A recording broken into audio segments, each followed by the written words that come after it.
Jadi sebenarnya perkara bantuan ini dulu Bank Indonesia memberikan bantuan kepada bank yang seharusnya tidak terima, tapi terafiliasi, nah kemudian kita proses, kita pidanakan, hukum maksimal, ya seumur hidup semua tuh. Mendapatkan kembali kompensasi dari 110,45 triliun. Jadi ini adalah aset yang seharusnya kemudian diambil alih, diselesaikan, dan nanti dipulihkan kembali sebagai salah satu bentuk kompensasi dari BLBI yang sudah dibayarkan 22 tahun yang lalu. Satu pertanyaan ya. Ya, satu aja. Siapa yang nanya? Kau. Terkait dengan hari ini Pak, alasan Tommy Soeharto tidak hadirnya apa? Ada kuasanya. Ya.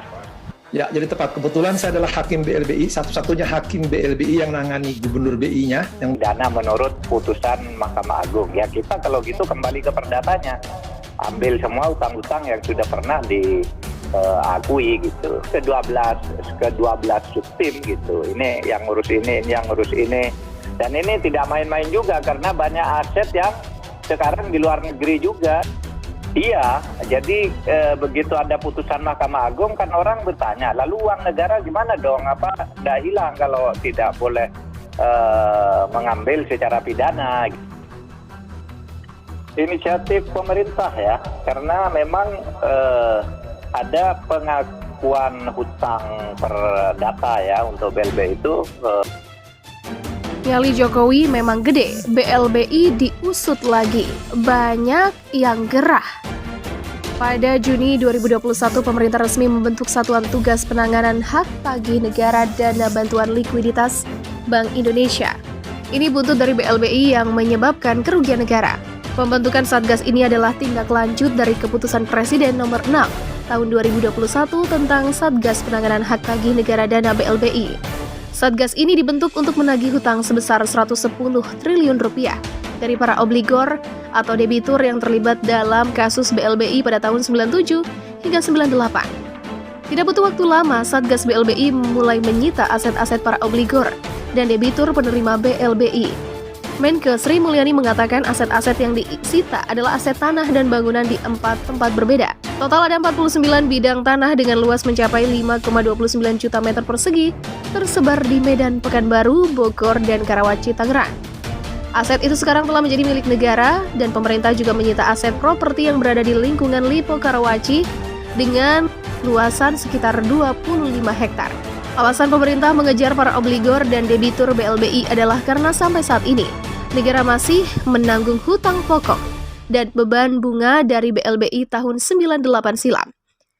Kejadian ini sudah lama, lebih dari 20 tahun yang lalu, tapi negara harus masih menanggung biaya tersebut. Biaya itu yang kemudian berusaha diatasi pemerintah untuk diminimalkan atau dikurangi, yaitu dengan melakukan negosiasi dengan para obligor dan debitur untuk membayar kembali. Dengan dibentuknya Satgas BLBI, maka langkah awal pemerintah adalah mulai memanggil nama-nama obligor dan debitur untuk menyelesaikan masalah hutang tersebut. Secara keseluruhan, besar hutang yang ditagih adalah senilai 110 triliun rupiah.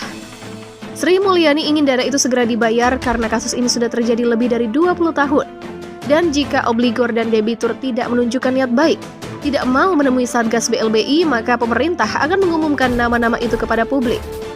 Salah satu nama yang sedang diperbincangkan adalah putra Presiden Soeharto, Tommy Soeharto.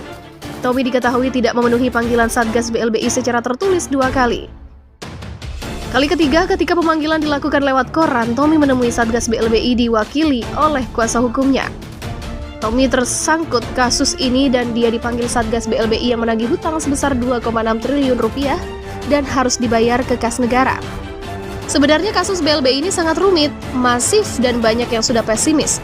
Kasus ini bakal diusut hingga tuntas. BLBI adalah dana darurat yang disuntik pemerintah kepada bank swasta dan BUMN pada akhir tahun 97 hingga awal 98. Saat itu terjadi serbuan para deposan bank di Indonesia karena takut kehilangan uang mereka akibat isu bank akan ditutup. Hal ini tentu saja menimbulkan kepanikan. Jika mereka semua menarik simpanannya, maka bank-bank akan kolaps. Karena itu pemerintah memberikan bantuan likuiditas kepada 48 bank yang hampir kolaps. Akan tetapi dana yang dipinjamkan harus dikembalikan kepada negara. Biaya awal BLBI mencapai 144 triliun rupiah.